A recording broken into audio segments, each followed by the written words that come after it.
এই যে portal day, হ্যাঁ হ্যাঁ, এটার মধ্যে আমাদেরকে কিছু রিচুয়ালস করতে বলা হয়, প্র্যাকটিস করতে বলা হয়, বা বলা হয় যে ওই দিনে ম্যানিফেস্টেশন, হ্যাঁ, মেডিটেশন।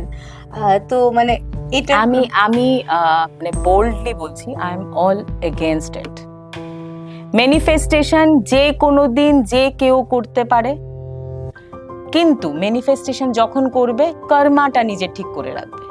আমরা নিজেরা বসে তাহলে তো হতোই না, সবাই পোর্টাল কথাগুলো এসছে ইনস্টাগ্রাম আর ফেসবুক থেকে। কোনো অ্যাস্ট্রোলজার আপনাকে বলেছে পোর্টাল খুলেছে, আর ইনফরমেশনটা কোথা থেকে এসছে? পোর্টাল খুলেছে। তাহলে তো আমরা সবাই বলে বাচ্চাদের বলবো না যে পড়াশোনা করতে হবে না, পোর্টালটা খুলেছে, তোরা লিখে রেখে দে, পাস করে যাবে। এমন হয় না। সবাইকে আমি বলবো জেনুইনলি, সব অ্যাস্ট্রোলজার, নিউমারোলজিস্ট, আমরা সবাই আছি। We are there to help you, we are only catalysts. Hard work আপনাদের করতে হবে, এনি প্রবলেমস এর সলিউশনের জন্য আমরা আছি।